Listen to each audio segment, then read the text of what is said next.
Welcome to Hindu voice in. వీరు ఒక retired army officer, చాలా సిన్సియర్ కూడా, నిస్వార్థమైన సోషల్ వర్కర్, 60లో కూడా 20లా కనిపించే డైనమిక్ పర్సన్, క్రమశిక్షణకు మారుపేరు, యువతకు ఎంతో ప్రేరణ కలిగించే వ్యక్తి, ఎవరికి ఎప్పుడు ఎక్కడ ఏం సహాయం కావాల్సి వచ్చినా ముందుండేది వీరే. ఒక గొప్ప దేశభక్తుడు, పర్యావరణవేత్త కూడా. చిన్న పెద్ద తేడా ఏం లేకుండా వస్తువుల కంటే మనుషులకే, విలువలకే ఎక్కువ విలువిచ్చే వ్యక్తి. స్నేహశీలి, ఆప్యాయత అనురాగాలకు మారుపేరు. ఎటువంటి భేషజాలు లేకుండా అందరినీ సమానంగా గౌరవించే వ్యక్తి వీరు. వారెవరంటే మన handsome, dynamic and energetic Kalamsetti Haribabu గారు. ఇవాల్టి మన హిందూ వాయిస్ కి వారు గెస్ట్ గా వస్తున్నారు. Welcome to Hindu voice Haribabu గారు. నమస్తే. ముందుగా మీకు కంగ్రాచులేషన్స్ అండి రిటైర్ అయినందుకు. ఇన్ని రోజులు ఒక టైమింగ్ అనేది అలవాటు అయిపోయి ఉంటుంది, జాబ్కి వెళ్ళడం రావడం అనేది. సో ఇప్పుడు రిటైర్మెంట్ తర్వాత ఏం చేద్దాం అనుకుంటున్నారు, ప్లాన్స్ ఏంటి? నేనైతే రిటైర్మెంట్ అయినట్టు అనుకోవట్లేదండి. ఇంకా ఆఫీస్కి వెళ్ళాలని కుతూహలంగా ఉన్నాను. కానీ 60 years అయిపోయింది కాబట్టి సెంట్రల్ గవర్నమెంట్ అంతకంటే ఎక్కువ సర్వీస్ ఉండదు కాబట్టి రిటైర్ అయ్యాను. బట్ ఇంకా చాలా చాలా ఉన్నాయి, చేయాల్సినవి ఉన్నాయి. నేను రిటైర్ అయినట్టు అనుకోవట్లేదు, మైండ్లోకి రావట్లేదు ఆ విషయం. యాక్చువల్లీ మీరు చూడడానికి కూడా అసలు రిటైర్ అయిన పర్సన్ లాగా లేరు. సో ఇంత ఫిట్ గా, ఇంత హెల్తీగా కానివ్వండి, ఇట్లా ఉండడానికి రీజన్స్ ఏంటి? అంటే ఎప్పటి నుంచి మీరు ఇట్లా ఉండడానికి, అంటే ఫిట్ గా ఉండడానికి జాగ్రత్తలు తీసుకుంటున్నారు? ఏం లేదమ్మా, నేను ఫిట్నెస్ మెయిన్ కారణం ఏంటంటే ఎక్కువ స్ట్రెస్ తీసుకోను, ఎప్పటికప్పుడు ఏదైనా మర్చిపోతాను, ఎవరి మీద కోపము ద్వేషం పెట్టుకొని కంటిన్యూ చేయడం అనేది నాకు అసలు లేదు, అప్పటికప్పటికే మర్చిపోవడం. సో ఎప్పుడు హ్యాపీగా ఉండాలనే చూస్తాను, పాజిటివ్గానే థింకింగ్ ఉంటుంది, నెగటివ్ చాలా వరకు అవాయిడ్ చేస్తాను. సో అందువల్ల ఉంటుంది. సో మీ హెల్త్ కి సీక్రెట్, మీ హెల్త్ సీక్రెట్ కూడా మీరు కోపంగా ఉండకుండా ఉండడం. సో మెంటల్ గా మీరు కూల్ గా ఉంటారు కాబట్టి అది మీ ఫేస్ లో రిఫ్లెక్ట్ అవుతుంది అంటారు. So great. సాధారణంగానే ఒక ఆర్మీ పర్సన్, మనకు తెలిసిన వాళ్ళు ఎవరైనా ఉన్నారు అంటే ఒక ప్రౌడ్ ఫీలింగ్ అనిపిస్తుంది. సో వాళ్ళ గురించి కంప్లీట్ డీటెయిల్స్ తెలుసుకోవాలనే ఎగ్జైట్మెంట్ చాలా మందికి ఉంటుంది. సో మీరు అక్కడ చేసిన వర్క్ ఏంటి అసలు, మీరు అక్కడ ఎట్లా ఎంటర్ అయ్యారు, జాబ్ లో ఎట్లా జాయిన్ అయ్యారు, ఇన్స్పిరేషన్ ఏంటి, ఇవన్నీ? అమ్మ, నేను 10th class తర్వాత పాలిటెక్నిక్ కాలేజ్ చదవడం జరిగింది. పాలిటెక్నిక్ క్వాలిఫికేషన్ తర్వాత direct entry junior commission officers అని ఒక ర్యాంక్ ఉంది ఆర్మీలో. అందులో డైరెక్ట్గా 87లో జాయిన్ అయ్యాను. అందులో టోటల్గా మాది ఇంజనీరింగ్ సర్వీసెస్ అన్నమాట. సో మా డిపార్ట్మెంట్ వచ్చి పేరు మిలిటరీ ఇంజనీర్ సర్వీసెస్. సో అదేంటంటే MES డిపార్ట్మెంటు, అందులో పనిచేసే వాళ్ళందరూ 1/3 వచ్చి ఆర్మీ పర్సన్స్ ఉంటారు, 2/3 సివిలియన్ ర్యాంక్స్ ఉంటారు, వాళ్ళని డిఫెన్స్ సివిలియన్స్ అంటారు. సో వాళ్ళతో సివిలియన్స్తో కలిసి మేము పనిచేయడం జరుగుతుంది. సో మేము ఆర్మీ యూనిఫామ్ వేసుకుని ఆర్మీ ర్యాంక్లో ఉంటాం, మిగతా వాళ్ళు మామూలుగా సివిలియన్స్ మామూలుగా ఉంటారు. సో వాళ్ళనేమో డిఫెన్స్ సివిలియన్స్ అంటారు, మమ్మల్ని ఏమో డిఫెన్స్ పర్సన్స్ అనేవాళ్ళు. అట్లాగా అంటే టోటల్గా ఇంజనీరింగ్ సర్వీసెస్లోనే పని. మాది డిపార్ట్మెంట్ పేరు military engineering services. We work for army, navy, air force and DRDO. So వాళ్ళకి సంబంధించిన కన్స్ట్రక్షన్స్ కానీ, వాళ్ళకి సంబంధించిన బిల్డింగ్స్ మెయింటెనెన్స్, వాళ్ళకి సంబంధించిన రోడ్స్. సో మేము ఆర్మీ ర్యాంక్లో ఉన్నా కూడా మేము ఆ డిపార్ట్మెంట్లో నేవీ యూనిట్స్లోకి వెళ్తే నేవీ వాళ్ళకి కూడా సర్వీసెస్ ఇస్తాము, అలాగే ఎయిర్ ఫోర్స్ వాళ్ళకి, DRDO, DRDLA ఉన్నాయి కదా, అక్కడ అన్ని దగ్గరలో మా సర్వీసెస్ ఉంటాయి అన్నమాట. సో టోటల్గా నా సర్వీసెస్ మొత్తం కూడా ఇంజనీరింగ్ సర్వీసెస్ కాబట్టి so army rank plus at the same time services మొత్తం ఇంజనీరింగ్ డిపార్ట్మెంట్లోనే అన్నమాట. అంటే అసలు మీకు ఇందులోకి రావాలి అని ఎందుకు అనిపిస్తుంది? అంటే ఎవరైనా ఫ్యామిలీలో ఉన్నారా, లేదనుకుంటే? లేదమ్మా, యాక్చువల్గా నేను ఆర్మీలోకి రావాలని అసలు అనుకోలేదు. సో మా ఫ్రెండ్ ఒకరు ఇట్లాగే వాళ్ళు పేపర్ అడ్వర్టైజ్మెంట్లో చూసి అదే సర్వీస్ సెలక్షన్ జరుగుతున్నాయి బెంగళూరులో అని, ఆయన వెళ్ళిన తర్వాత వాడు అక్కడి నుంచి నాకు లెటర్ రాశాడు. లెటర్ వాడు ఆల్రెడీ ఆ వేకెన్సీలో ఫిల్అప్ అయిపోయాడు, అక్కడ ట్రైనింగ్లో ఉన్నాడు. సో వాళ్ళకి ఇంకా ఒక 15 members ఇంకా కావాలి, ఫిల్అప్ అవ్వట్లేదు, క్వాలిఫైడ్ కావట్లేదు అని అంటే వాడు నాకు లెటర్ రాస్తే నేను అక్కడికి మళ్ళీ నేను వెళ్ళడం, జాయిన్ అవ్వడం అట్లా అయింది. సో యాదృచ్ఛికంగానే జరిగింది, మీరు కావాలని వెళ్ళలేదు. So good. అంటే మీరు ఉండేది మీ proper Nellore, proper Nellore. So అక్కడ నుంచి మళ్ళీ ఆర్మీ అక్కడికి వెళ్తున్నప్పుడు మీ ఫ్యామిలీ గానీ ఆపడం గానీ నేను వెళ్ళడం నేను వెళ్ళేటప్పుడు మా ఫాదర్ మటుకు చెప్పాను, ఇట్లా ఆర్మీలో సెలక్షన్ జరుగుతున్నాయి, సో మంచి శాలరీ అయి ఉంటాయి నాన్న అని చెప్తే నాన్న పంపించాడు, మనీ ఇచ్చి పొమ్మని చెప్పాడు. కానీ మా మదర్కి తెలియదు. మా మదర్ అయితే ఆర్మీలోకి పోయే పని అయితే అసలు ఆపేసి ఉండేదేమో. సో వెళ్ళిన తర్వాత మా మదర్కి ఎప్పుడు తెలిసిందంటే, అక్కడ వెళ్ళి జాయిన్ అయిన తర్వాత పోలీస్ వెరిఫికేషన్కి ఇంటికి వచ్చారనమాట. అప్పుడు వచ్చినప్పుడు పోలీస్ ఆయన అడిగాడు, ఇట్లా మీ అబ్బాయిని ఆర్మీలోకి ఎందుకు పంపారమ్మా, మరి ఇంజనీరింగ్ పాలిటెక్నిక్ చేశారు కదా, మరి ఆర్మీలోకి ఎందుకు పోయారు అని చెప్పి అప్పుడు చెప్పిన తర్వాత ఆమె ఏడవడం మొదలు పెట్టేసింది. అయ్యో అక్కడికి ఆర్మీలోకి వెళ్ళి యుద్ధాలు చేస్తారేమో, అంటే ఆర్మీలోకి వెళ్తే యుద్ధాల్లో వాటిల్లో చనిపోతారేమో అని ఒక భయమో ఆందోళన అన్నమాట. సో అట్లా ఆమె ఏడవడం మొదలుపెట్టింది అప్పటి నుంచి. సో అప్పుడే అంటే అదృష్టంగా జరిగిందే కానీ వెళ్ళలేదు. సో ఆ తర్వాత తొందరగానే సెటిల్ అయిపోయాను. ఆర్మీలో జాయిన్ అవ్వడానికి అంటే ఉన్న వాటిలో దేశంలో ఉన్న వాటిలో అదొక చాలా ప్రౌడిష్ ఇదిగా ఫీల్ అయ్యే మూమెంట్. సో శాలరీస్ కానివ్వండి, అక్కడ హైక్స్ కానివ్వండి, ఎట్లా ఉంటాయి అందులో ఆర్మీలో? కంపారిటివ్గా సివిల్ సర్వీసెస్కి ఆర్మీ సర్వీసెస్కి శాలరీస్ చాలా ఎక్కువే ఉంటాయి. కంపారిటివ్గా ఒక 20-30% శాలరీ మామూలుగా వేరే గవర్నమెంట్ వేరే జాబ్స్ వేరే ఇన్స్టిట్యూట్ వాటి కంటే ఎక్కువే ఉంటుంది. సో అట్రాక్టివ్గానే ఉంటాయి శాలరీస్, మంచి శాలరీసే ఉంటాయి. అంటే ఇప్పుడున్న యూత్ ఇందులోకి జాయిన్ అవ్వాలి అంటే 10th నుంచి ఇంటర్ నుంచి అన్ని వేస్ నుంచి కూడా జాయిన్ అవ్వచ్చు. ప్రాసెస్ ఏంటి, దాని ప్రాసెస్ ఎట్లా ఉంటుంది? మినిమమ్ 10th క్వాలిఫికేషన్ మినిమం ఉంటుంది. ఈ రోజు అంతకుముందు రోజుల్లో అయితే 6th, 7th, 8th అలాంటి వాళ్ళు కూడా జాయిన్ అయిపోయేవాళ్ళు ఒకప్పట్లో. సో కానీ ఇప్పుడు మినిమం 10th క్లాస్ పెట్టారు. తర్వాత ఇంటర్ అనేది కూడా మినిమం చేశారని అంటున్నారు, కానీ మినిమం 10th క్లాస్ తర్వాత వాళ్ళు ఒక సిపాయి ర్యాంక్లో వెళ్తారనమాట, ఆర్మీలో ఒక జవాన్ లాగా. సో వాళ్ళు తర్వాత అక్కడే ప్రమోషన్స్ వచ్చి కొద్ది కాలానికి మళ్ళీ జూనియర్ కమిషన్ ఆఫీసర్ ర్యాంక్లోకి వచ్చి తర్వాత ఆఫీసర్ ర్యాంక్లోకి రావడం జరుగుతుంది అన్నమాట. అంటే ఒక్కసారి ఎంట్రీ ఇచ్చిన తర్వాత ఇంకా వాళ్ళు ఆటోమేటిక్గా ప్రమోషన్స్ ఉంటాయి అందులోనే. సో ఇప్పుడు కొత్తగా అంటే ఒక 4-5 years బ్యాక్ అనుకోండి, అగ్నిపత్ స్కీమ్ ద్వారా అగ్నివీర్ అనేది ఒకటి. అవును, అగ్నివీర్. సో ఆల్మోస్ట్ అది కూడా ఇట్లాంటిదే అనుకుంటున్నాం మేము. అది యాక్చువల్గా అది మన బీజేపీ గవర్నమెంట్ లో వాళ్ళు ఈ అగ్నిపత్ స్కీమ్ అని పెట్టారు. దాన్ని చాలా మంది అపోజిషన్ పార్టీ వాళ్ళు దాన్ని చాలా డిస్కరేజ్ చేశారనమాట. అలా ఎందుకు అలా పెడుతున్నారు, యూత్ని అలాగా 4 yearsకే జాబ్ ఇస్తారా, పాడు చేస్తారా, అది ఇదని. యాక్చువల్గా దాని వెనక ఏంటంటే మెయిన్ యూత్ ఇప్పుడు పెడదోవబడుతుంది, వాళ్ళని ఒక డిసిప్లిన్లో పెట్టాలి. వాళ్ళు ఇంతసేపు మొబైల్ ఫోన్లో ఉంటున్నారు, వాళ్ళకి ఒక స్కిల్నెస్ అనేది లేకుండా పోతుంది. ఓన్లీ నార్మల్ డిగ్రీస్ అవుతారు, ఏదో చదువుకుంటారు, కానీ ప్రాక్టికల్గా వాళ్ళకి అంత నాలెడ్జ్ ఉండట్లేదు అని దానితోటి ఇది నథింగ్ బట్ అగ్నిపత్లో ఏంటంటే ఆ 4 yearsలో వాళ్ళు అక్కడ 6 months ట్రైనింగ్ ఉంటుంది, మిగతా 3.5 years లోపల వాళ్ళు అక్కడ జాబ్ చేస్తారు. అందులో మంచి మెరిట్, అందరికీ సిన్సియర్గా పనిచేస్తే 25% సపోజ్ 100 members అనుకుంటే 25 members వాళ్ళని మళ్ళీ నార్మల్ పర్మనెంట్ జాబ్ రిక్రూట్ చేసుకుంటారు. అంటే మళ్ళీ దానికి ఎగ్జామ్స్ అట్లాంటివి ఏం లేదు, వాళ్ళకి ప్రిఫరెన్స్ ఇస్తారు. సో మళ్ళీ ఎగ్జామ్ ఉంటుంది ఫార్మల్గా, బట్ అందులో వీళ్ళకి కోటా ఉంటుంది. 25 అగ్నివీర్గా చేసి వచ్చారు కాబట్టి సో వాళ్ళకి ప్రిఫరెన్స్ ఉంటుంది అన్నమాట. సో వీళ్ళు కంటిన్యూ చేయాలి అని అంటే అది అట్లానే ఉంటుంది.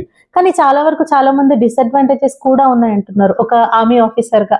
మీ ఒపీనియన్ ఏంటి? డిసడ్వాంటేజ్ అంటూ ఏం లేదమ్మా, అది ఓన్లీ 17 to 25 years లోపల ఒక యంగ్ ఏజ్ టీనేజ్ పీపుల్ అంటే వాళ్ళని ఆ విధంగా అక్కడికి వెళితే ఆ 4 yearsలో వాళ్ళు ఒక డిసిప్లిన్ అనేది నేర్చుకుంటారు. అక్కడ చాలా స్కిల్నెస్ అన్ని రకాలుగా అతనికి ఏది ఇంట్రెస్ట్ ఉందో ఆ ట్రేడ్లో అన్ని ట్రైనింగ్ ఇస్తారు. సో ఒక డిసిప్లిన్ అనేది నేర్చుకుంటుంది, అసలు లైఫ్ అంటే ఏంటని కూడా అవగాహన వస్తుంది. సో మనం ఇట్లా ఇంత కష్టపడ్డాము, ఇక్కడ ఇంత కష్టపడుతున్నాము అని ఒక లైన్లోకి వస్తారని నేను అనుకుంటాను. దానివల్ల డిసడ్వాంటేజ్ అంటే ఏముండదు. అంటే చాలా మంది దాన్ని అపోజ్ చేశారు కదా, సో అడ్వాంటేజెస్ ఎక్కువ ఉన్నాయి అంటారు. అడ్వాంటేజెస్ ఎక్కువ ఉన్నాయి, కానీ వీళ్ళు ఏదో చెప్పాలని చెప్పేసి అలా చెప్పారు, కానీ అడ్వాంటేజెస్ ఉన్నాయి దానివల్ల. మామూలుగా ఇంతకుముందు మీరు అన్నట్టు ఆర్మీలో ఉండే వాళ్ళ శాలరీస్ ఒక్కొక్క స్టేజ్కి ఒక్కొక్క శాలరీస్ ఉంటాయి. సో ఈ వీళ్ళ రిటైర్మెంట్ తర్వాత వాళ్ళకు ఉండే బెనిఫిట్స్ ఏంటి? మామూలుగా అయితే ఇంకేమైనా బెనిఫిట్స్ స్పెసిఫిక్ గా ఇస్తారు? రిటైర్మెంట్ తర్వాత అన్నీ ఉంటాయమ్మా. హాస్పిటల్ ఫెసిలిటీస్ ఉంటుంది, క్యాంటీన్ ఫెసిలిటీస్ ఉంటాయి, పెన్షన్ ఉంటుంది. సో చాలా బెనిఫిట్స్ ఉన్నాయి అందులో ఆర్మీలో. ఇప్పుడు వేరే ఆర్మీ కాకుండా, నేవీ, ఎయిర్ ఫోర్స్ కాకుండా, డిఫెన్స్ సర్వీసెస్ కాకుండా వేరే వాటిల్లో ఇప్పుడు పెన్షన్ స్కీమ్ లేదన్నమాట. నాన్ పెన్షన్ స్కీమ్ అని ఉంది. సో బట్ ఆర్మీలో ఏంటంటే మినిమం 15 years సర్వీస్ చేస్తే ఎవరైనా కానీ వాళ్ళకి పెన్షన్ స్కీమ్ ఉంది. సో ఒక విధంగా చెప్పాలంటే ఆర్మీ సర్వీసెస్, అదే డిఫెన్స్ సర్వీసెస్ బెస్ట్ ఇప్పుడు. కానీ ఆ యూత్ వాళ్ళకి ఇంట్రెస్ట్ ఉండాలి, దాన్ని జాయిన్ కావాలి అని ఇది ఉండాలి, ఉంటే మంచిది. క్యాంటీన్ గురించి అయితే కనుక బయట అంటే చాలా మందికి తెలియదు, బట్ క్యాంటీన్ బెనిఫిట్స్ చాలా ఉంటాయని ఒక విషయం మాత్రం అర్థమవుతుంది. సో ఈ క్యాంటీన్ బెనిఫిట్స్ అనేవి ఏ రేంజ్ లో ఉంటాయి? అంటే రిటైర్మెంట్ తర్వాత కూడా యూజ్ చేసుకోవచ్చా? లిమిటెడా, అన్లిమిటెడా? సర్వీస్ లో ఉన్నప్పుడు ఉంటుందమ్మా, తర్వాత రిటైర్మెంట్ తర్వాత కూడా అవి కంటిన్యూ అవుతాయి టిల్ దేర్ లైఫ్ టైమ్. అది క్యాంటీన్ సర్వీసెస్ కార్డు వాడుకోవచ్చు. సో సర్వీసెస్ లో ఉన్నప్పుడు సపోజ్ ఒక 15,000 rupees value of material every month తీసుకోవచ్చు అనుకోండి. తర్వాత ఒక 1,000 to 2,000 తగ్గుతుంది అంతే. ఓకే, అంటే ఈ బెనిఫిట్స్ అనేవి లిమిటెడా, మంత్ కి ఇంతే అని? మంత్లీ అనేది ఉంటుంది. మంత్లీ ఇంతవరకే మనం వాడగలము. అది అయిపోయిన తర్వాత నెక్స్ట్ మంత్ కి మళ్ళీ వస్తుంది. అట్లా every month they will give the limit అన్నమాట. ఆ లిమిట్ అనేది ఎట్లా వాళ్ళు డిసైడ్ చేస్తారు? వాళ్ళ పొజిషన్ ని బట్టి, ర్యాంక్ ని బట్టి ఉంటుంది. ఒక ఆఫీసర్ ర్యాంక్ కి ఒక వాల్యూ ఇస్తారు, మిగతా జేసీ ర్యాంక్ ఒకటి, అట్లా depend upon there rank they will give. Okay, మన దేశం మొత్తంలో కూడా ఈ వ్యవస్థ అనేది ఉంది. సో ఒక్కొక్క స్టేట్ నుంచి వెళ్ళిన వాళ్ళు ఉంటారు, డిఫరెంట్ స్టేట్స్ నుంచి. ఒక్కొక్క స్టేట్ లో ఒక్కో రకమైన ఫుడ్ తింటారు మనం. అట్లాంటప్పుడు ఒక ప్లేస్ కి, ఒక స్టేట్ నుంచి ఇంకో ప్లేస్ కి వెళ్ళిన వాళ్ళకి అక్కడ ఫుడ్ ఎట్లాంటిది ఉంటుంది? అంటే అన్ని రకాల ఫుడ్ అవైలబుల్ గా ఉంటాయా, లేదంటే ఆ ఏరియాకి సంబంధించిన ఫుడ్ మాత్రమే ఉంటుందా? అంటే ఏ ఏరియాలో మనకి ట్రైనింగ్ ఉంటే ఆ ఏరియా ఇన్ఫ్లుయెన్స్ ఉంటుందమ్మా. అక్కడ సపోజ్ సౌత్ ఇండియాలో ట్రైనింగ్ చేస్తున్నారు అనుకోండి, అక్కడ సౌత్ ఇండియన్ ఫుడ్ మెజారిటీగా ఉంటుంది. మీద అన్ని రకాలు రోటీ కానీ అవి అన్ని రకాలు ఉంటాయి. సో ఆటోమేటిక్ గా అడ్జస్ట్ అయిపోతారు. అంత పెద్ద ఇదేం అన్ని ఉంటాయి, అన్ని రకాలు ఉంటాయి. అంటే ఫుడ్ అనేది లిమిటెడ్, అంటే ఆర్మీ ఆఫీసర్ అట్లే ఉండదు, ఫుల్ అట్లే ఉండదు. లిమిటెడ్ ఫుడ్ ఏమి ఉండదు, ఎంతైనా తినొచ్చు. ఎంత తిన్నా కూడా ఆ ట్రైనింగ్ లో అంత మొత్తం డైజెస్ట్ అయిపోతుంది. ఇప్పుడు మామూలుగా ఇక్కడ హైదరాబాద్ లో కంటోన్మెంట్ లో కూడా ఆర్మీ వాళ్ళు ఉంటారు కదా, మామూలుగా ప్రతిరోజు అయితే వాళ్ళతో అవసరం ఉండదు. సో వాళ్ళకి ఇక్కడ చేసే వర్క్స్ ఏముంటాయి, ఇక్కడ వాళ్ళకి అలాట్ చేసే వర్క్స్ ఏముంటాయి? అంటే ఒకటమ్మా, ఇప్పుడు సపోజ్ ఒక సికింద్రాబాద్ లో పనిచేయడం ఒక యూనిట్ ఉంది అనుకోండి, ఒక ఆర్మీ ఒక గ్రూప్ ఉంటుంది అనుకోండి, వాళ్ళు ఇక్కడ 3 years ఉంటారు. ఓకే, 3 years తర్వాత వాళ్ళు షిఫ్ట్ అయిపోతారు ఇంకో చోటకి. బట్ బేసికల్ గా ఆ ఏరియాలో వాళ్ళు ఉంటారు, ఒక రెజిమెంట్ ఉంటుంది అనుకోండి. వీళ్ళు 3 years తర్వాత వీళ్ళు ఇక్కడి నుంచి ఎక్కడికి వెళ్తారు, మళ్ళీ ఏ లడాక్, ఇంకెక్కడ కార్గిల్లో, ఇంకెక్కడికి వెళ్తారు. సో పీస్ స్టేషన్ లో వాళ్ళు ఉన్నారు కాబట్టి వాళ్ళని మళ్ళీ తీసుకెళ్లి మళ్ళీ ఫీల్డ్ లో పెడతారు. ఎక్కడైతే ఫీల్డ్ లో పని చేస్తారో ఒక 3 years, అప్పటికే వాళ్ళు బాగా అక్కడ ఏదో వార్ ట్రైనింగ్ లోనో తర్వాత వాళ్ళు చాలా అలసిపోయి చాలా వరకు ప్రాబ్లం అయి ఉంటాయి వాళ్ళకి. వాళ్ళని మళ్ళీ తీసుకొచ్చి మళ్ళీ సికింద్రాబాద్ ఇంకో 3 years చేంజ్ అవుతూనే ఉంటుంది. సో ఇక్కడ 3 years వాళ్ళు ఉన్నా కూడా వాళ్ళకి కంటిన్యూస్ ట్రైనింగ్ ఉంటుంది. వాళ్ళకి ఒక్క నిమిషం కూడా రెస్ట్ ఇవ్వరు, ఎందుకంటే ఎనీ టైం వార్ జరిగినా కూడా వాళ్ళకి ఫిట్నెస్ ఉండాలి.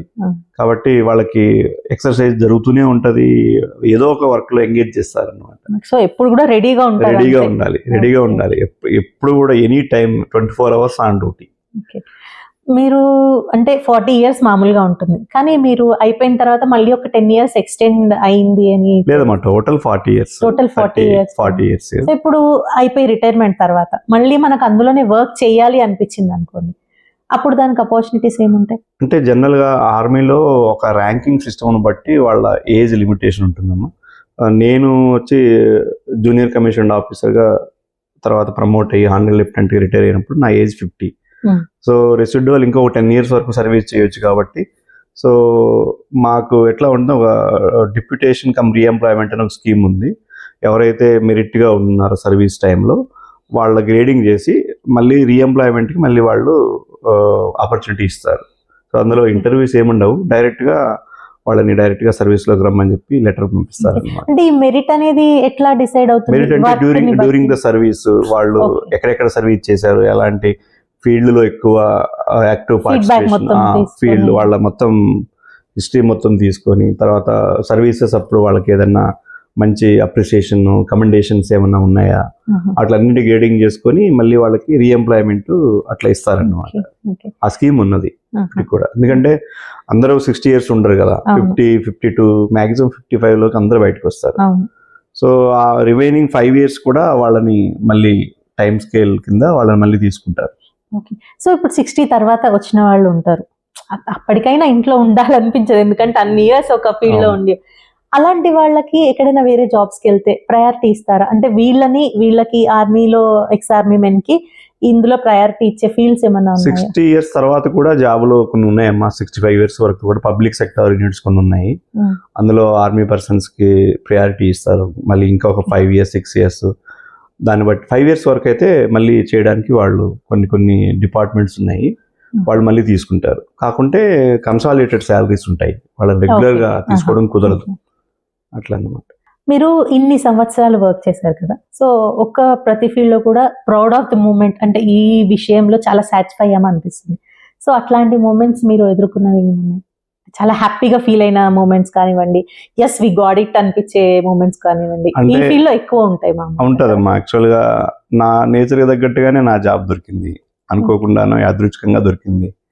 మాది ఏంటంటే ఇంజనీరింగ్ సర్వీసెస్ అన్నమాట. So we provide the services to the clients. అంటే సపోజ్ క్వార్టర్స్ ఉన్నాయనుకోండి, వాళ్ళకి మెయింటెనెన్స్ కావాల్సి ఉంటే, వాళ్ళకి రోడ్స్ కానీ బిల్డింగ్స్ ఏదైనా రిపేర్స్ అయితే వాళ్ళకి కావాల్సిన కన్స్ట్రక్షన్ చేయించడం అలాంటివన్నీ. సో ఎవరైనా ఒకరు వచ్చి మాకు ఈ ప్రాబ్లం ఉందంటే మేము వెళ్ళి అక్కడ వాళ్ళని మనుషులను పంపి చేయించడము. సో వాళ్ళు వచ్చి తర్వాత కృతజ్ఞతగా వాళ్ళు చాలా థ్యాంక్స్ అని చెప్పడము. సో అందులో జాబ్లో సాటిస్ఫాక్షన్ చాలా బాగుంది. ఆ నేచర్కి తగ్గట్టుగా ఇంతకాలం నేను ఎంజాయ్ చేశాను. అండ్ అఫ్ కోర్స్ మీరు బయట కూడా సోషల్ వర్క్ అనేది ఎక్కువ చేస్తుంటారు కాబట్టి మీకు అది చాలా ట్యూన్ అయిపోయారు. మామూలుగా అయితే రక్షణ రంగ వ్యవస్థ గురించి తీసుకుంటే కనుక మన భారతదేశం ఆ ప్రొటెక్షన్ ఇవ్వడంలో ఏ స్టేజ్ లో ఉందనుకుంటున్నారు మీరు మిగతా దేశాలతో పోల్చుకుంటే? ఈ రోజు మన ఒకప్పుడు ఎన్నో 10వ స్థానం 8వ స్థానంలో ఉన్నది, ఈరోజు రక్షణ రంగంలో మనది 4వ స్థానానికి వచ్చింది. అమెరికా, రష్యా, చైనా తర్వాత మనది 4వ స్థానంలో ఉంది అన్ని విధాలుగా. న్యూక్లియర్ వెపన్స్ అయితే ఉన్నది, తర్వాత అన్ని వెపన్స్, అంత టెక్నాలజీ విషయంలో మనది 4వ స్థానంలో ఉంది. అంటే గత ప్రభుత్వంతో పోల్చుకుంటే ఈ ప్రభుత్వం ఆర్మీకి ఒక ఫ్రీ హ్యాండ్ ఇచ్చింది అనే న్యూస్ ఉంది. సో అది ఎంతవరకు నిజం అంటారు? నిజంగానే బీజేపీ గవర్నమెంట్ వచ్చిన తర్వాత ఎస్పెషల్లీ నరేంద్ర మోడీ గారు ప్రతి సంవత్సరం కూడా ఆర్మీ పీపుల్ని డిఫెన్స్ పీపుల్ని మోటివేట్ చేయడంలో, ప్రతి ఫెస్టివల్కి వాళ్ళని వెళ్ళి కలవడము, వాళ్ళతోటి టైం స్పెండ్ చేయడం, అవన్నీ వాళ్ళని మోటివేట్ చేస్తున్నాయి. చాలా వాళ్ళలో ఒక స్పిరిట్ డెవలప్ అవుతుంది, దేశం కోసం ఏమైనా చేయాలని ఒక ఇది. అప్పటికంటే కూడా ఇప్పుడు దేశం మీద భక్తిభావము వాళ్ళకి ఎక్కువ పెరుగుతుంది. అది అది అది ఆ క్రెడిట్ మన నరేంద్ర మోడీ గారికే పోతుంది. వాళ్ళతోటి టైం స్పెండ్ చేయడము, వాళ్ళ విషయాలన్నీ తెలుసుకొని వాళ్ళకి ఏ విధంగా వాళ్ళకి వెల్ఫేర్ స్కీమ్స్ ఇవ్వడం కానీ చాలా చాలా వరకు చేస్తున్నారు. ఈరోజు చెప్పాలంటే ఒకప్పుడు ప్రతి వెపన్ ఏదో ఫారిన్ కంట్రీస్ నుంచి తీసుకునే పరిస్థితిలో నుంచి మేక్ ఇన్ ఇండియా పెట్టినందువల్ల ఆల్మోస్ట్ ఆల్ ఇప్పుడు 60 to 70% వెపన్స్ అయితే ఉంది, మనకు కావాల్సినవన్నీ కూడా మన ఇండియాలోనే తయారవుతున్నాయి. మన ఇండియాలో తయారవుతూ కూడా మనం వేరే కంట్రీస్ కూడా ఇచ్చే అంత స్థితిలోకి వచ్చేసాం. ఒకప్పటికి ఇప్పటికి చాలా తేడా ఉంది. సో ఇంత పొజిషన్ లోకి మన దేశం వచ్చినప్పుడు చుట్టూ సిచ్యువేషన్స్ చాలా క్రిటికల్ గా అవుతున్నాయి. అంటే వేరే దేశాల నుంచి, బంగ్లాదేశ్ నుంచి కానివ్వండి, చైనా నుంచి కానివ్వండి, వెనిజులా ప్రెసిడెంట్ అమెరికా తీసుకెళ్ళడం, ఇట్లాంటివన్నీ చూస్తుంటే థర్డ్ వరల్డ్ వార్ ఏమన్నా వస్తుందేమో అనే సిచ్యువేషన్స్ చాలా సార్లు అనిపిస్తుంది. ఒకవేళ అలాంటిది వస్తే మన దేశం దాన్ని ఎట్లా తీసుకుంటుంది? అంటే ఎవరు సపోర్ట్ అయినా తీసుకుంటుందా, లేదంటే ఎట్లా దీన్ని మన దేశం? మన దేశానికి వేరే సపోర్ట్ అవసరం లేదమ్మా, కానీ మన దేశానికి కొన్ని ఫ్రెండ్లీ కంట్రీస్ కొన్ని ఉన్నాయి. సో మన మీద అలాంటిది ఏదన్నా జరిగితే మన ఆ ఫ్రెండ్లీ కంట్రీస్ కొన్ని మనకు సపోర్ట్ ఇస్తాయి. కానీ మనమంతటా మనము ఒకరి మీద ఆధారపడి అంటూ లేము, స్వతంత్రంగా మనమే ఎదుర్కోగలిగే స్థితిలో ఉన్నాము. కానీ మన దేశం ఏదైనా వరల్డ్ వార్ వచ్చినా కూడా ఏదో ఒక సైడ్ పోవడము అనేది జరగదు.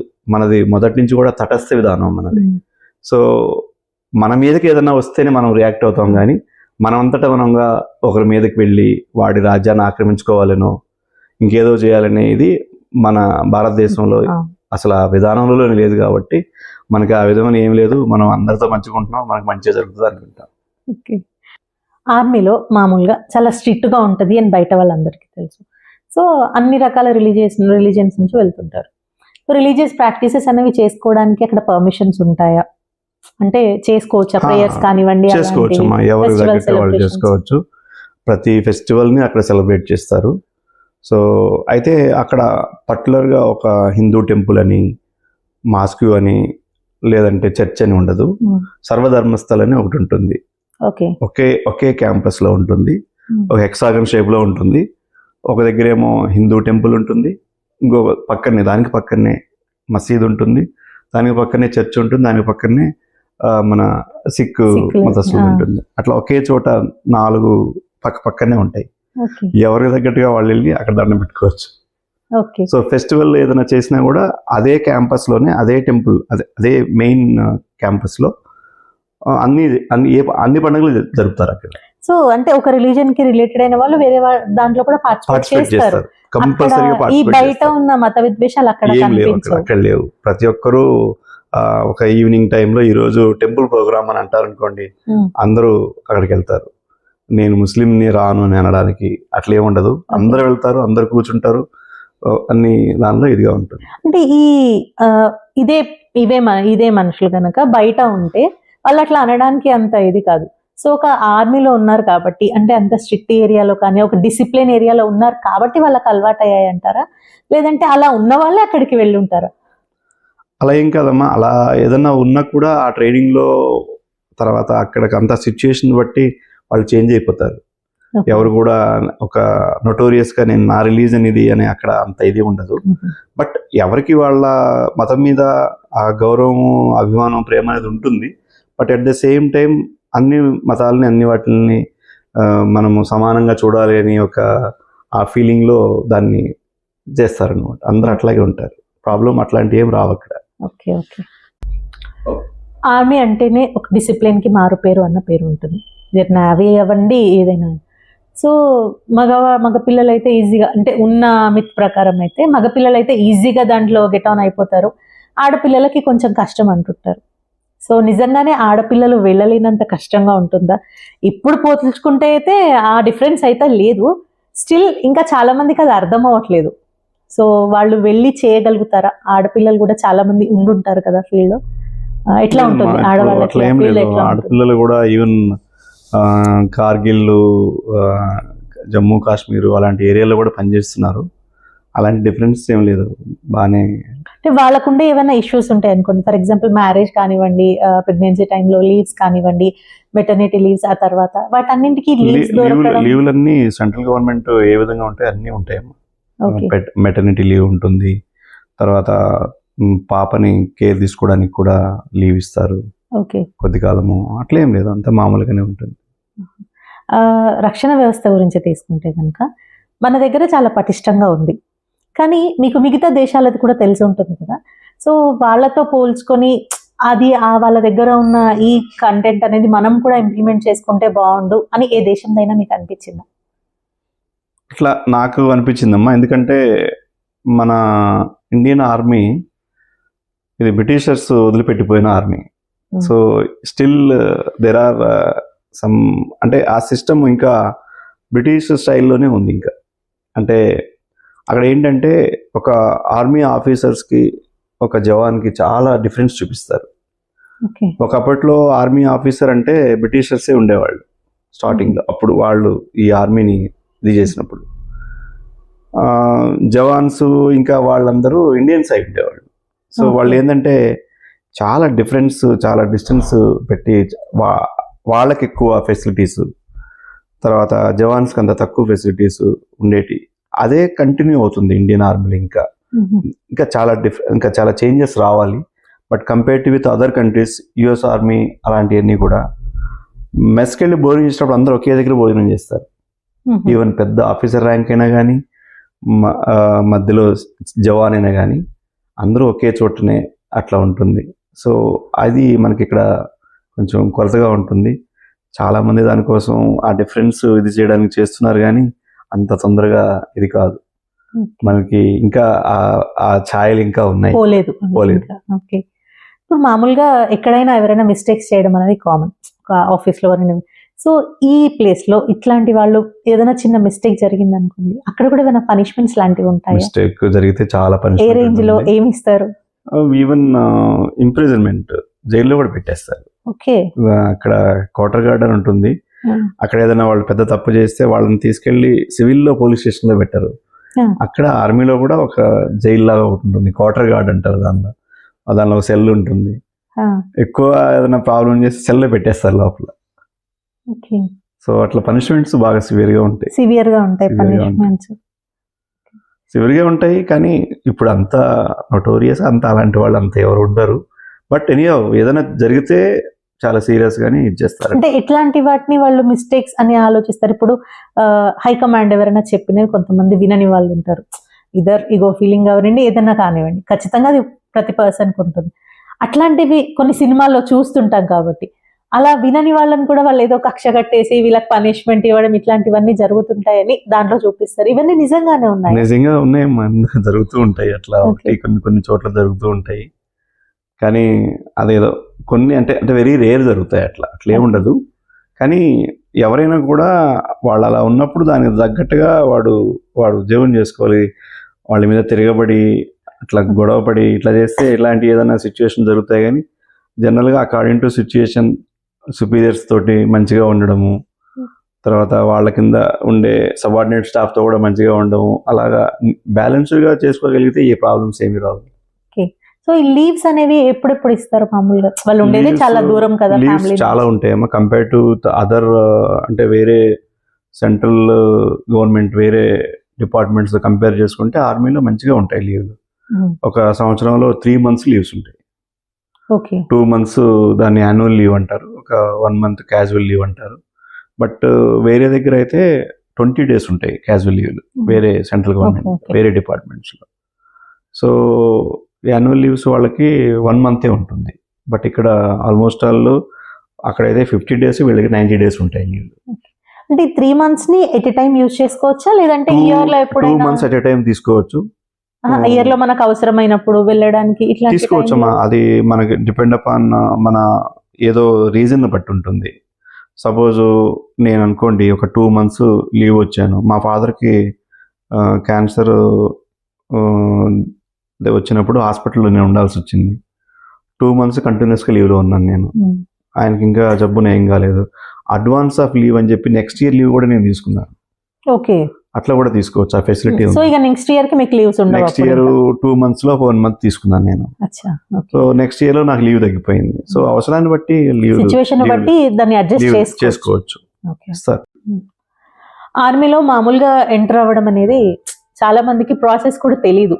దీని తర్వాత అనుకుంటారు, కానీ ఎట్లాంటి ఎగ్జామ్స్ అటెంప్ట్ చేయాలి, దాని స్కోర్ ఎంత రావాలి, మినిమం మార్క్స్ ఎంత, ఇవన్నీ తెలియదు. అండ్ ఏ ర్యాంక్ రావాలంటే ఏది జాయిన్ అవ్వాలి అనేది తెలియదు. సో దాని గురించి కొంచెం డీటెయిల్గా. అంటేమ్మా ఇప్పుడు మనకి ఆర్మీలోకి ఎంటర్ కావాలంటే 10th తర్వాత అయినా వెళ్ళొచ్చు, ఇంటర్ తర్వాత అయినా వెళ్ళొచ్చు, డిగ్రీ క్వాలిఫికేషన్ తర్వాత అయినా వెళ్ళొచ్చు. ఈ 3 డిఫరెంట్ వేలెస్లో వెళ్ళొచ్చు. సో సపోజ్ ఇంటర్ అనుకోండి, ఇంటర్ చదివిన వాళ్ళు ఎన్డీఏ ద్వారా నేషనల్ డిఫెన్స్ అకాడమీని టెక్నికల్ గ్రాడ్యుయేట్స్ని అక్కడ వాళ్ళు తయారు చేస్తారు. ఆఫ్టర్ ఇంటర్ వాళ్ళకి యూపీఎస్సీ ఒక ఎగ్జామ్ ఉంటుంది. సో ఆ ఎగ్జామ్లో పాస్ అయిన తర్వాత వాళ్ళకి మళ్ళీ సర్వీస్ సెలక్షన్ బోర్డు అని ఇంకోటి ఉంటుంది. అక్కడికి వెళ్ళి వాళ్ళు ఏం చేయాలంటే ఇంటర్వ్యూస్ ఫేస్ చేసి గ్రూప్ డిస్కషన్స్, ట్రైనింగ్ డిఫరెంట్ వేస్లో ఒక 4-5 days వాళ్ళకి అక్కడ ఓన్లీ ఇంటర్వ్యూసే ఉంటాయి అన్నమాట అక్కడ, డిఫరెంట్ కేటగిరీస్. సో అవన్నీ పాస్ అయిన తర్వాత, మెడికల్లో పాస్ అయిన తర్వాత వాళ్ళని అప్పుడు డిక్లేర్ చేస్తారు ఈ సెలెక్టెడ్ అని చెప్పేసి. So first written test pass కావాలి. అది ఇంటర్ నుంచి వెళ్ళిన వాళ్ళు అక్కడ వాళ్ళు సెలెక్ట్ అయిన తర్వాత 4 years ఇంజనీరింగ్ అక్కడే చదివిస్తారు. అంటే ఇప్పుడు ఇంటర్ నుంచి అని అంటే ఇంటర్లో చాలా గ్రూప్స్ ఉంటాయి, బైపీసీ, ఎంపీసీ ఉండాలి. సో ఖచ్చితంగా మ్యాథ్స్ ఎంపీసీ అయి ఉండాలి. మిగతా వాళ్ళు దాంట్లో ఎంపీసీ అయి ఉండాలి. తర్వాత బైపీసీ వాళ్ళు కూడా ఉంటారు అక్కడే. ఇంజనీరింగ్ చదివే వాళ్ళు ఉన్నారు, డాక్టర్ కోర్సులు చదివే వాళ్ళు ఉన్నారు, అందులోనే మెడికల్ కాలేజెస్ ఉన్నాయి, డెంటల్ కాలేజెస్ ఉన్నాయి, తర్వాత ఇంజనీరింగ్ కాలేజెస్ అన్నీ ఉన్నాయి. సో ఇంటర్ నుంచి వాళ్ళు డైరెక్ట్గా ఈ రిటర్న్ టెస్ట్ పాస్ కావాలి, తర్వాత సర్వీస్ ఆఫీసర్ లైక్ క్వాలిటీస్ వాళ్ళు అక్కడ వాళ్ళని ఇంటర్వ్యూస్లో వాళ్ళు ఇది చేస్తారు, ఎక్స్ట్రాక్ట్ చేస్తారన్నమాట. అవి అయిన తర్వాత వాళ్ళని 4 years డిగ్రీ వాళ్ళే చదివిస్తారు ఇక్కడ. ఓకే. 4 years అయిన తర్వాత they will wear the rank. So 4 years వరకు వాళ్ళకి కొంత స్కాలర్షిప్ లాగా కొంత అమౌంట్ ఇస్తారు. తర్వాత వాళ్ళు రెగ్యులర్గా ఆఫీసర్ ర్యాంక్ అప్పుడు డిక్లేర్ చేస్తారు. సో ఈ 4 years కూడా వాళ్ళు చదువుకుంటూనే స్కాలర్షిప్ కూడా తీసుకుంటారు, ప్రొఫెషనరీ ఆఫీసర్ గా ఉంటారు. 4 years అయిన తర్వాత వాళ్ళు they will become that regular officer. కానీ కొంతమంది కొన్ని విన్నాము 10th తర్వాత కూడా NDAs లో వీటిలో జాయిన్ చేసుకుని 2 years కూడా అది ట్రైనింగ్ ప్లస్ ఇంటర్ చదివించి అప్పుడు వాళ్ళే డైరెక్ట్ గా పంపిస్తారు అని, అట్లాంటి ఫెసిలిటీస్ 10th నుంచి డైరెక్ట్ గా ఎన్డీఏకి వెళ్ళారమ్మా. మినిమం క్వాలిఫికేషన్ ఇంటర్ కాకుంటే 10th నుంచి ఆ ఇంటర్మీడియట్ లో ఎన్డీఏకి ట్రైనింగ్ ఇస్తారన్నమాట వాళ్ళకి. జాయిన్ అవ్వడానికి అన్నట్టుగా వాళ్ళ సిలబస్ వాళ్ళని ఆ విధంగా తయారు చేస్తూ అట్లా కొన్ని కాలేజెస్ ఉన్నాయి. సో వాళ్ళు అక్కడ చదువుకున్న తర్వాత వాళ్ళు ఫోకసింగ్ అంతా ఎన్డీఏలో ఎగ్జామ్ ఎలా పాస్ చేయించాలి, ఇప్పుడు మనం నీట్ ఎలాగా అలాగే అట్లా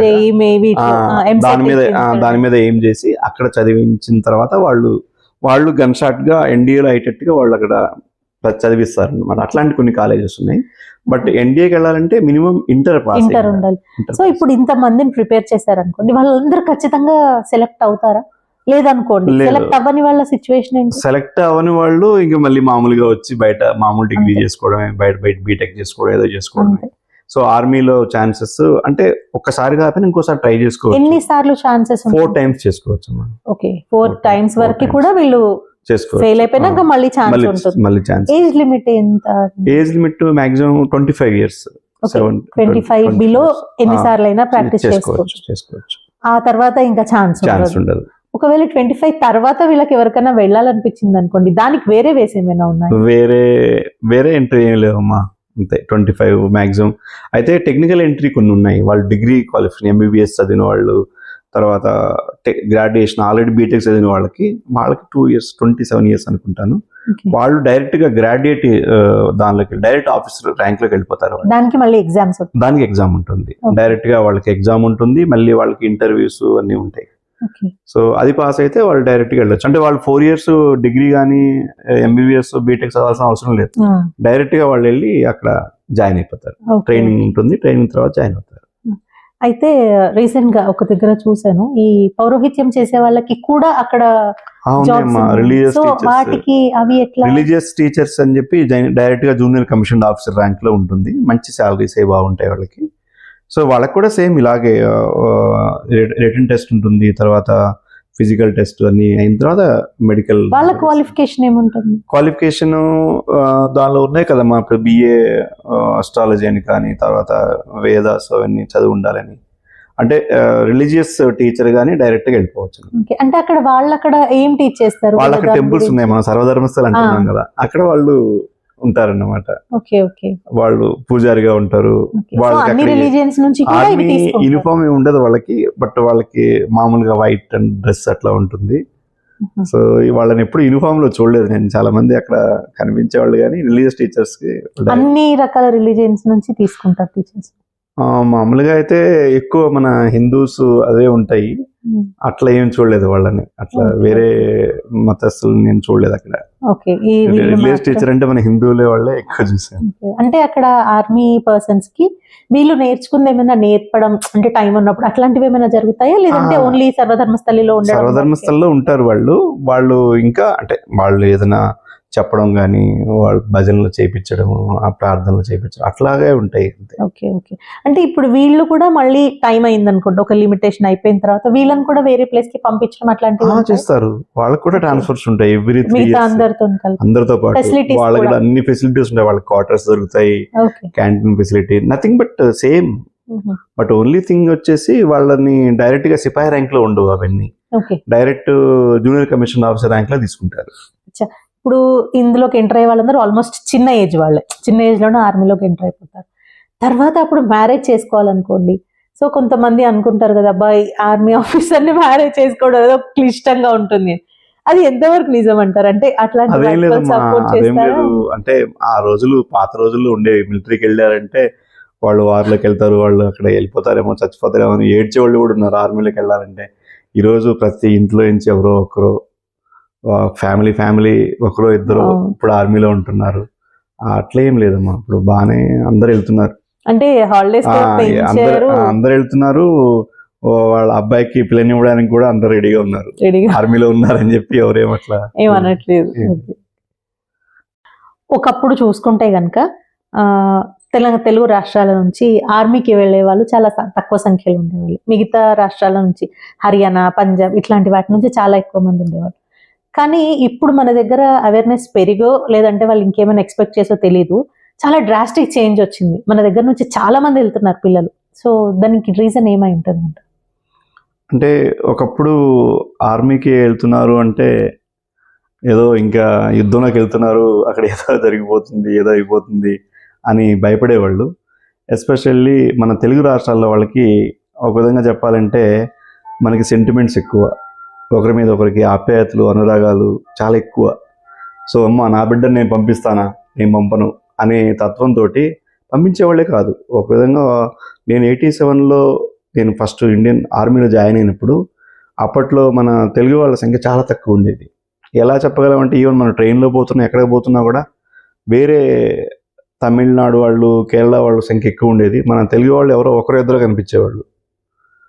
తర్వాత క్రమేణా ఈరోజు చూస్తే తెలుగు స్పీకింగ్ పీపుల్ ఎక్కువ ఉంటారు. ఆ కేరళ తమిళనాడు ఎక్కడో కొంతమంది కనిపిస్తున్నారు. అంటే ఈ చేంజ్ ఎక్కడ వచ్చిందంటే ఏమన్నా గవర్నమెంట్ ఏమన్నా ఇన్వాల్వ్ అవడం జరిగిందా?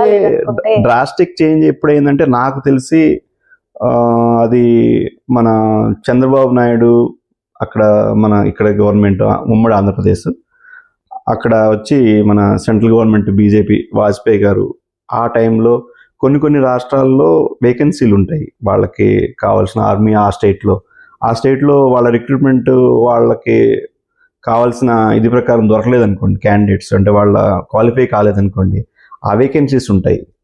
అప్పుడు మన టీడీపీ గవర్నమెంట్ వాళ్ళు, ఎస్పెషల్లీ మన టీడీపీ స్పీకర్ కూడా బాలయోగి ఉండేవాళ్ళు అనమాట. వాళ్ళు నాకు తెలిసిన విషయం ఏంటంటే ఆ కోటా మాకు ఇవ్వండి, మా స్టేట్లో చాలామంది నిరుద్యోగులు ఉన్నారు అని చెప్పి ఆ కోటాని ఇక్కడ పెట్టుకొని ఇక్కడ చాలామంది జాయిన్ అయ్యారు అని అనిపిస్తారు. అట్లా క్రమేణా ఇప్పుడు ఎలా అయిపోయిందంటే ప్రతి ఇంట్లో ప్రతి మన తెలుగు రాష్ట్రాల్లో ప్రతి ఇంటి నుండి ఎవరో ఒకరు ఏదో విధంగా సిఆర్పిఎఫ్లో కానీ, సిఎస్ఎఫ్లో కానీ, తర్వాత ఆర్మీలో కానీ, పారామిలిటరీస్లో కానీ అన్నిట్లో జాయిన్ అవుతున్నారు. సంఖ్య చాలా బాగా పెరిగింది ఇప్పుడు మనకి. మామూలుగా చూసుకుంటే అంటే రిలీజియన్ వైజ్ కాకపోయినా ముస్లిమ్స్ అనేవాళ్ళు వీటిలోకి ఎంట్రన్స్ ఎక్కువ ఉండదు అని చెప్పేసి విన్నాం. నిజంగానేనా ఆర్మీలో ముస్లిమ్స్ ఎక్కువ జాయిన్ అవ్వరా? అసలు చాలా తక్కువ అందులో వాళ్ళు రావడం అనేది. వాళ్ళు బేసిక్గా ఏంటంటే చిన్న ఉద్యోగాలు చిన్నవి చేసుకుంటూ ఇంటి దగ్గరే ఉండడం ఎక్కువ ఉంటుంది. చాలా తక్కువ మందే ఉన్నారు.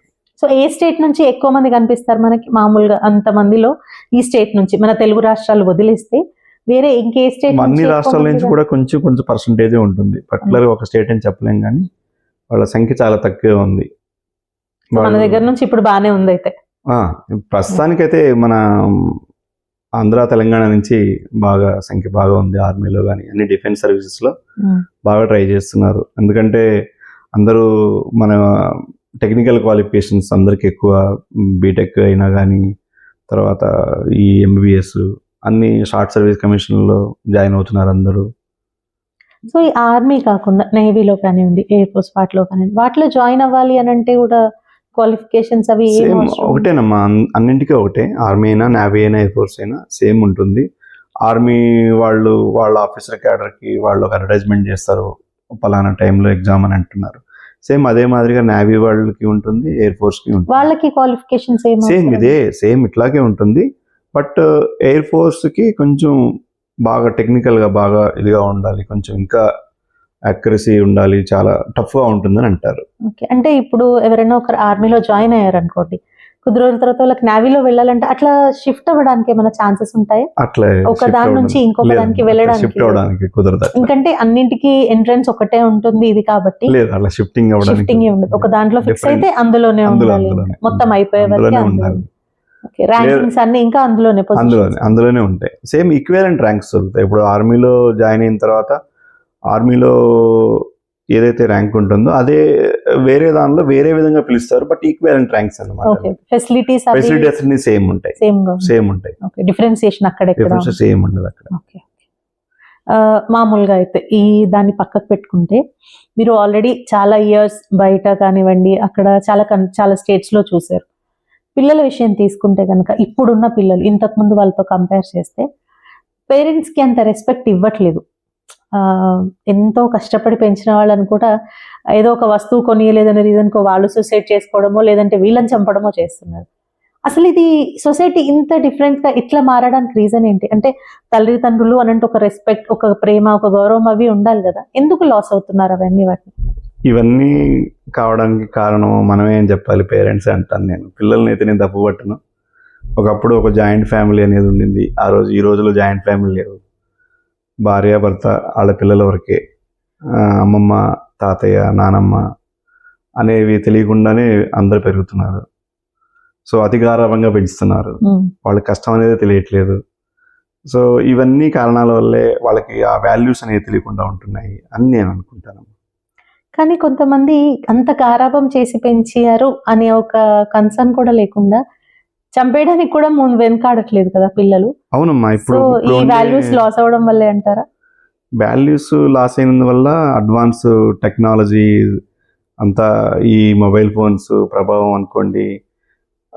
మెయిన్ వచ్చేసి వాళ్ళకి కష్టం అనేది తెలియకుండా పెంచడం వల్ల వాళ్ళకి ఏ చిన్న కష్టం వచ్చినా కూడా తట్టుకోలేరు, బాధపడతారు. హేస్టీగా ఏదో ఒక డెసిషన్ తీసుకోవడం, సూసైడ్ చేసుకుందాం అనే తలంపులు, ఇవన్నీ ఒక స్ట్రాంగ్గా వాళ్ళు తయారు కావట్లేదు. నాకు తెలిసి స్ట్రాంగ్గా తయారు కావట్లేదు అని అంటే వాళ్ళకి ఒక ప్రొటెక్షన్ చిన్నప్పటి నుంచి కూడా ఒక జాయింట్ ఫ్యామిలీలో మా పెదనాన్న ఉన్నాడు, మా బాబాయ్ ఉన్నాడు, వాళ్ళు ఉన్నారు వీళ్ళు ఉన్నారు అని ఒక సపోర్ట్ ఇది ఉంటుంది కదా. అది పిల్లలు లేదు. కేవలం న్యూక్లియర్ ఏమున్నదండి, మమ్మీ డాడీ వాళ్ళేమో అధికారం మేమున్ని. ఇప్పుడు పెద్దవాళ్ళు ఎలా పెంచుతున్నారంటే మాకంటే ఇంకా వాళ్ళు ఇంకా బాగా లగ్జూరియస్గా ఉండాలి, మేము కష్టాలు పడ్డాము మాలాగా వాళ్ళు ఉండకూడదు అని ఒక థాట్ తోటి మనం పెంచుతున్నాం కదా. అదే కొంపలు ముస్తుందేమో అనిపిస్తుంది నాకు. కష్టం అనేది తెలియజేసేటట్టుగా పెంచితే బాగుంటుందేమో అని అనిపిస్తుంది. దానివల్లనే ఇలాంటివి జరుగుతున్నాయేమో అనిపిస్తుంది నాకు. మామూలుగా ఆర్మీలో లీవ్స్ ఇచ్చినప్పుడు, వెకేషన్ టైంలో మీరు ఇంటికి వచ్చినప్పుడు కనుక అవసరమైతే రోడ్లు ఊడవడానికి కూడా మీరు వెనకాడలేదు అని తెలిసింది. సో అంటే ఒక ఆర్మీ పొజిషన్లో మామూలుగా ఒక చిన్న జాబ్ వస్తేనే ఏదో ఈగోయిస్ట్గా ఫీల్ అయ్యే సిచ్యువేషన్లో ఉన్న ఇట్లాంటి టైంలో అంత మంచి పొజిషన్లో ఉండి కూడా మీరు రోడ్లు ఊడవడాన్ని ఎప్పుడు కూడా తప్పనుకోలేదా? లేదంటే ఒక డిగ్నిటీ ఆఫ్ లేబర్ అనుకొని మంచి మెసేజ్ ఇవ్వాలనుకున్నారా? అదే నాకు తెలుసమ్మా. ఇప్పుడు మనకి ప్రేరణ కలిగించడానికి, ఫర్ ఎగ్జాంపుల్ టీడీపీ గవర్నమెంట్లో శ్రమదానం పేరిట అప్పుడు శ్రమదానం చేసేవాళ్ళు. ఇప్పుడు మనం దాన్ని స్వచ్ఛ భారత్ అంటున్నాం. సో ఇలాంటివన్నీ అందరికీ ఒక మెసేజ్ అన్నమాట. ఎంత పెద్ద హోదాలో ఉన్నా కూడా, నరేంద్ర మోడీ గారు ఎంత పెద్ద హోదాలో ఉన్నా కూడా ఆయన స్వయంగా చీపురు పట్టి చుమ్మడము, తర్వాత అన్ని ఆఫీసులకి ఒక రోజు పెట్టుకొని ఆఫీసు మొత్తం క్లీన్ చేసుకోండి, ఫైల్స్ అన్ని ప్రాపర్గా పెట్టుకోండి అని అలాంటి సందేశాలు ఆయన ఇస్తున్నారు కదా. సో అంత పెద్ద ఇదిలో ఉండి కూడా ఆయన అలా చేస్తున్నారంటే అలాంటి కొంచెం సందేశాలు మనకి వాళ్ళు మనకి బాగా ప్రేరణ కలిగిస్తారు ఆ విషయంలో. సో నా విషయంలోకి చెప్పాలంటే, నాకు రోడ్డు మీద నడుచుకుంటూ పోతూ ఉంటే చెత్త చూసినప్పుడల్లా లోపల గుండె కలుక్కుమంటుంది, బాధగా ఉంటుంది. అయ్యో ఏంటి ఇట్లా ఉంటుందని. అవసరమైతే చిమ్మేద్దాం అనిపిస్తుంది, కానీ పర్మిట్ అవ్వదు. నలుగురిని కలుపుకొని ఆ పని చేద్దామని అనిపిస్తుంటుంది. కానీ చాలా వరకు ఏంటంటే ఆ చివరి కట్ట పట్టుకుంటే, ఆ చిమ్మితే ఏదో మనకి ఏదో డౌన్ అయిపోతాము అనే ఫీలింగ్లో అందరూ ఉంటారు. అలా ఏం లేదమ్మా. మనము దొంగతనం చేయట్లేదు, ఒకరి సంపదను దోచుకోవట్లేదు, ఒక మంచి కార్యక్రమం చేస్తున్నాం. దానివల్ల ఏ విధమైన ఇది లేదు. సో మాకు ఆర్మీలో ట్రైనింగ్లో కూడా ఇలాంటివి నేర్పిస్తారమ్మా. ఎట్లాగంటే ఏ పని కూడా మనము అది కాదు, అందుకని ఆ ట్రైనింగ్లో అన్ని పనులు చేపిస్తారు. కార్పెంటర్ వర్క్ నేర్పిస్తారు, మ్యాథ్స్ వర్క్, ప్రతిదీ కూడా దానిలో ప్రతి స్కిల్లో చేర్పిస్తారు. ఈవెన్ నా ట్రైనింగ్ ఎంత టఫ్ ఉంటుందంటే వెజిటబుల్స్ కట్ చేపిస్తారు. రకరకాలుగా ట్రైనింగ్లు ఉంటాయి అన్నమాట. అంటే ఏ పనిలో కూడా ఆ పని చేసేవాడిని గౌరవించాలి అనేది మనకు తెలుస్తుంది దాన్ని బట్టి. సో So, ఆ ఏది పని- రాదు అనిపించుకోవడానికి రాదు అనిపించుకోవడానికి లేదు. జనరల్ గా అందుకనే ఆర్మీ వాళ్ళకి చిన్న చిన్న ప్రాబ్లమ్స్ ఏదైనా వస్తే ఇంట్లోనే వాళ్ళే చేసుకుంటారు. ఓకే ఫుడ్ ఎవరు ఉంటే చాలు, కటింగ్ పేరు ఉంటే చాలు, వాడే ఏదో ఐడియా చేస్తాడు, ఏదో చేసేస్తాడు. ఎందుకంటే వాడు డిపెండ్ కాడు వేరే వాడి మీద. ఎందుకంటే ఆ స్కిల్స్ అనేవి అలా అక్కడ నేర్పిస్తారు అనమాట. సో ఏ పని చేయడానికి కూడా బేస్డ్ లేకుండా చేస్తారు. జనరల్ గా చాలా మందిని మీరు చూడండి, డిఫెన్స్ బ్యాక్గ్రౌండ్ ఉండేవాళ్ళు ఏ పని చేయడానికి కూడా అవమానం ఫీల్ కాదు, ప్రతి పని చేస్తారు. ఎందుకంటే ఆ ట్రైనింగ్ అలా ఉంటుంది. సో అన్ని ఇయర్స్ అక్కడ ట్రైనింగ్ తీసుకొని ఆ ఫీల్డ్ లో ఉండే వచ్చారు కాబట్టి ఆ వర్క్ వాల్యూ ఏంటి అనేది వాల్యూ వీళ్ళకి ఏంటని తెలుసు. తెలుస్తుంది, సో తెలుసు తెలుస్తుంది. కాబట్టి అందుకు దానివల్ల ఇంకోటి కూడా ఏంటంటే ప్రతి ఒక్కరిని గౌరవించాలని కూడా ఉంటుంది. ఆ స్వీపర్ చేసే పని మనం చేయలేము, ఉమ్, ఆ స్వీపర్కి మనం వాల్యూ ఇవ్వాలి. వాళ్ళు పని చేసేవాడే దేవుడు అంటాను నేనైతే. ఓకే దేవుడు ఎక్కడో లేడు, పని చేసేవాళ్ళలోనే దేవుడు ఉంటాడు. పని చేయకుండా బద్ధకంగా ఉండేవాడు వాడు శత్రువే మనకి. సో ఆర్మీలో ట్రైనింగ్ అనేది చాలా స్ట్రిక్ట్ గా ఉంటుంది అన్నారు కదా, ఎన్ని రోజులకు అలవాటు పడిపోయారు మీరు ఆ స్ట్రిక్ట్నెస్ కి? అంటే ఇంట్లో ఉన్నప్పుడు మామూలుగా ఒక ఏజ్ లో ఉన్నప్పుడు లేట్ గా ఇవ్వడం అలాంటివన్నీ ఉంటాయి, కానీ ఒక ఆర్మీకి సెలెక్ట్ అయిపోయిన తర్వాత చాలా చాలా స్ట్రిక్ట్ టఫ్ గా అమ్మా. ఉండడం అవి మేము ఉంటుంది. ట్రైనింగ్ చేసినప్పుడు చాలా టఫ్ గా ఉండేది. అంత ఉదయాన్నే నిద్ర లేపి ఎంత టైం చేసేవాడు. పట్టింది మీకు అయితే? నాకైతే అలవాటు అయిపోయింది. ట్రైనింగ్ రెగ్యులర్ ట్రైన్మెంట్ ఒక 4 months ఉండింది. ఫిజికల్ ట్రైనింగ్ 4 months బాధపడుతూనే చేశాను. నేను అలవాటు చేసుకోలేకపోయాను. అంత అంటే ఉదయాన్నే లేయాలి, పరిగెత్తాలి, అవి చేయాలి. ఫిజికల్ ట్రైనింగ్ చాలా డిసిప్లిన్ ఇదవుతుంది. తర్వాత టైం వినాలి. నాకు 4 months పట్టింది. సో ఇట్లాంటి టైంలో చాలా మంది హోమ్ సిక్ అయ్యామను ఇప్పుడు వేరే వాళ్ళు ఇంకా పంపించేయడము, లేదనుకుంటే మాకొద్దు మేము డ్రాప్ అయిపోతాం అని ఉండేవాళ్ళు. అట్లాంటివి ఏమన్నా మీకు చాలా మంది అమ్మా. ఎదురు ఇప్పుడు ఎగ్జాంపుల్ చెప్పాలంటే మేము ఒక 50 members మేము ఒక బ్యాచ్ అప్పుడు జాయిన్ అయినప్పుడు 87లో. అందులో వేరే స్టేట్ల కంటే మన స్టేట్ అంటే తెలుగు స్పీకింగ్ ఆంధ్రప్రదేశ్ అప్పుడు ఉండింది. ఆంధ్రప్రదేశ్ నుంచి ఓన్లీ 5 మంది చేరారు. అంటే 50 మందిలో 50 మందిలో అసలు రిక్రూట్మెంట్కి జాబ్స్కి వచ్చేవాళ్ళు కాదు, వచ్చినా కూడా సెలక్షన్ కాలేదు. సో 5 మందిలో నేను ఒకడిని అన్నమాట. 5 మందిలో 2 వచ్చేసి ఆ ట్రైనింగ్ మేము చేయలేము అని చెప్పేసి వాళ్ళు ట్రైనింగ్ సెంటర్లో అదే హౌస్ ఇల్లు ఉంటుంది, రూమ్ ఉంటుంది కదా, ఆ బ్యారెక్లో ఉండిపోయారు వాళ్ళు. మేము రాము, మేము ట్రైనింగ్ చేయ, మేము ఇంటికి వెళ్ళిపోవాలి అని అందరూ చెప్పారు. చాలా మంచి జాబు, మంచి శాలరీస్, కొద్ది రోజులు కష్టపడు, ఈ ట్రైనింగ్ అయిన తర్వాత మళ్ళీ నువ్వు హ్యాపీగా ఉండొచ్చు అంటే కూడా ఒప్పుకోలేదు. ఆ 2 members వెళ్ళిపోయారు, క్విట్ అయిపోయారు. ఓకే. చాలా సో ఆ తర్వాత 3 members మాత్రమే 3 members మాత్రమే మేము ఉన్నాము. సో అట్లా క్విట్ అయిపోవాల్సిన సిచ్యువేషన్ వచ్చినప్పుడు ఎవరు అది అట్లా వెళ్ళడానికి లేదు అని అంటే చాలా వరకు వాళ్ళకి నచ్చ చెప్పారు, ఉండండి మంచి శాలరీస్, నీ లైఫ్ ఫ్యూచర్ బాగుంటుంది అది ఇదని. వాళ్ళు వినలేదు. నాకు వద్దు ట్రైనింగ్, ఆ ట్రైనింగ్ లో కొంచెం టఫ్ గా ఉంటుంది. ఇలా రోప్ ఒకటి ఉంటుంది, మంకీ రోప్ అంటారు, ఇట్లా పట్టుకొని ఇలా పైకి ఎక్కాలి. ఎక్కుతుంటే ఆ ట్రైనింగ్ ఇన్స్ట్రక్టర్ ఏం చెప్పాడంటే, తుమారా నాని కొద్ది ఖాతా అంటే మీ అవ్వని చూపిస్తానని చెప్పి చెవుల్లో పట్టుకుని ఇలా పిండి పైకి లేపాడు. ఆ చెవులు బాగా నొప్పి వచ్చేస్తే ఇంక నాకు వద్దు చెవులు పిండుతాడా వాడు అని చెప్పేసి వాడు వెళ్ళిపోయాడు అన్నమాట. సో వాడు ఉండలేదు, నీ ఎంత చెప్పినా కూడా నేను నాకు వద్దు, ఆర్మీ వద్దు అని చెప్పి వెళ్ళిపోయాడు.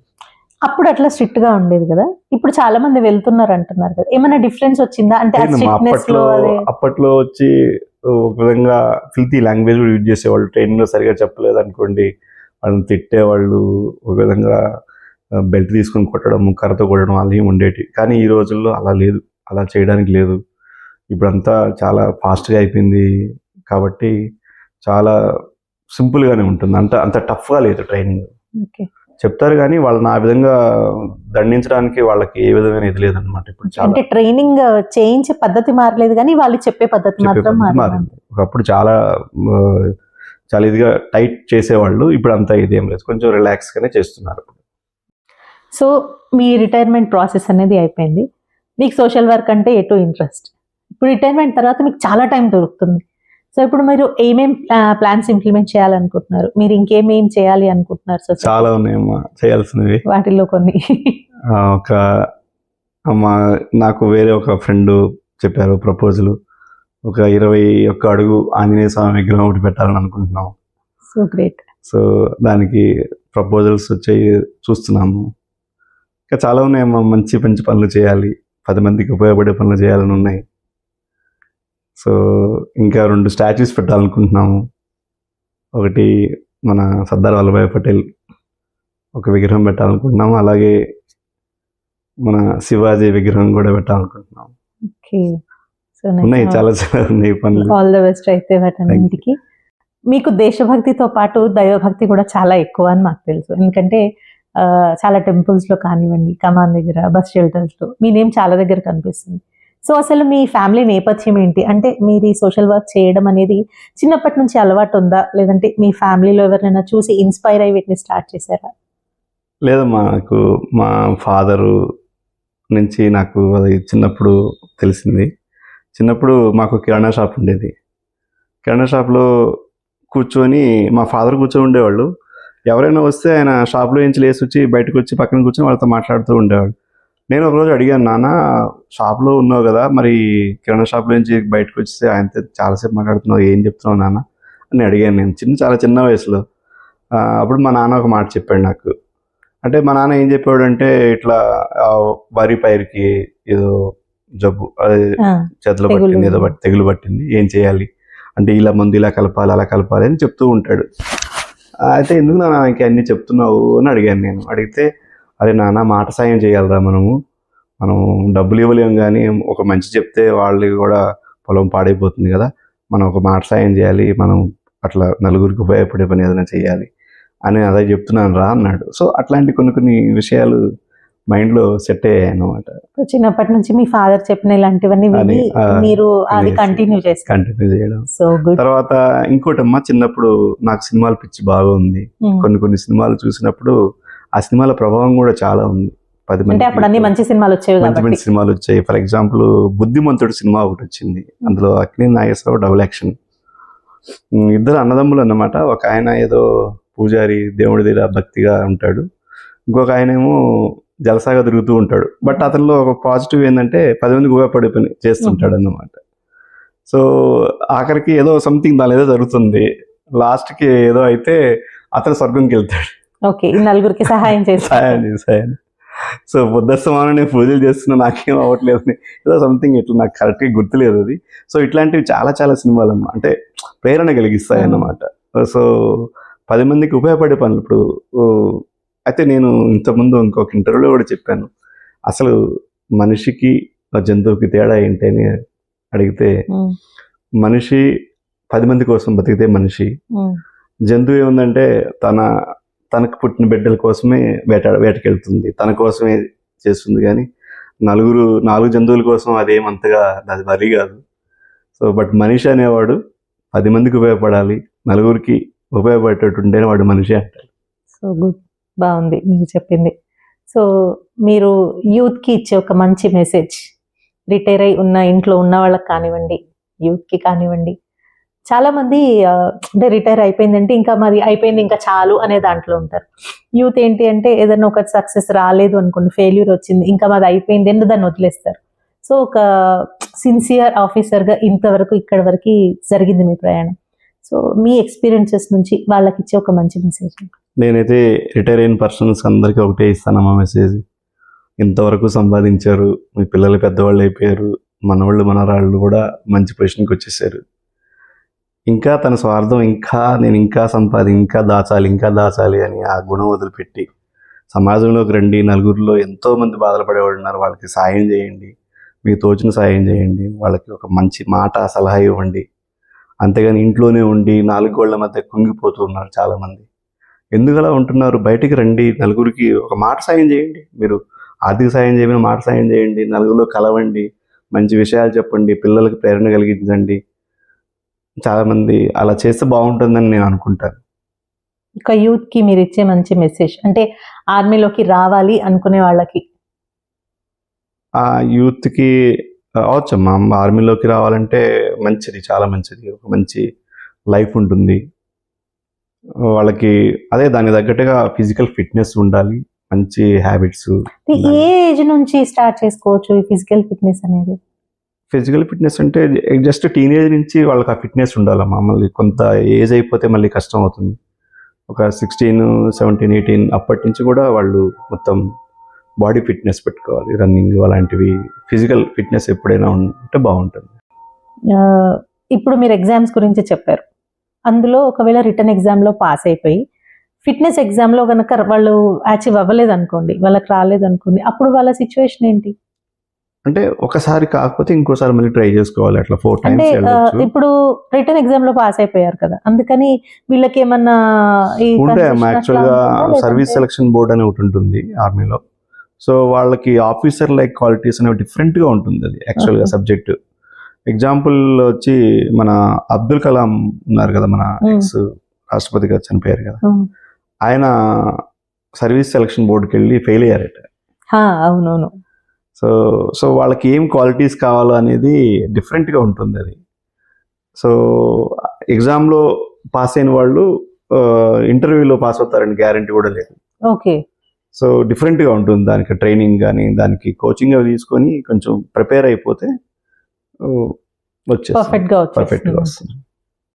Okay, thank you so Thank much you. ఇవాళ మా హిందూ Thank you. వాయిస్ లోకి వచ్చి మీ వాయిస్ వినిపించినందుకు. అండ్ మీ నోట్తోనే ఒకసారి హిందూ వాయిస్ ని సబ్స్క్రైబ్ చేసుకోమని చెప్పినారు. అందరికీ విజ్ఞప్తి, హిందూ వాయిస్ని కొత్తగా యూట్యూబ్ ఛానల్ని ప్రారంభించారు.